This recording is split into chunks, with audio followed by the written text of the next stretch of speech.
શ્રાવણ માસમાં ભક્તો ભગવાનને વિવિધ રીતે ભજતા હોય છે। આ માસમાં તો શંકર ભગવાનનું જ મહત્વ જોવા મળે છે અને ભગવાન ભોલેનાથને કોઈ રુદ્રાક્ષથી તો કોઈ બીલીપત્રથી અને કોઈ નવા નવા વાઘા પહેરાવતા હોય છે, તો કોઈ ફ્રૂટથી પણ શણગારતા હોય છે। પરંતુ શું તમે વિચારી શકો છો કે પૈસાથી પણ ભગવાનને શણગારી શકાય?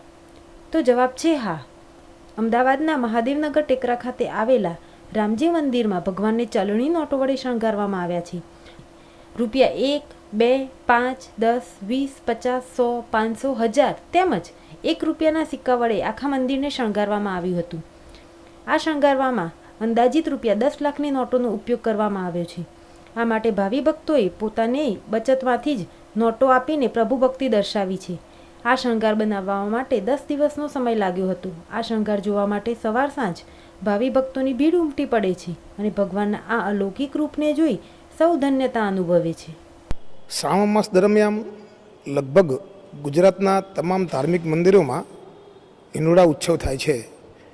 એટલે એક આ હિંડોળા ઉત્સવ ઉજવવા માટે જ આ એક અમે પ્રયાસ કરેલો છે અને હિંડોળા ઉત્સવને સફળ બનાવવા માટે જે ભારતીય ચલણી નાણું વપરાય છે એ તમામ ચલણી નાણાંથી અમે આ હિંડોળા શણગારવાનો લગભગ પ્રયત્ન કરેલો છે। ₹1થી માંડી 1000 રૂપિયાની નોટ સુધીનો આમાં અમે ઉપયોગ કરેલો છે। હિંડોળા શણગારમાં તમામ હરિભક્તોનો આમાં મહત્ત્વનું યોગદાન છે અને આ તમામ હરિભક્તોએ જ પૈસા આપીને આ હિંડોળા શણગારવામાં લગભગ 10થી 12 દિવસ સારી એવી અથાગ પ્રયત્ન અને મહેનત કરીને આ હિંડોળા શણગારવામાં આવેલા છે।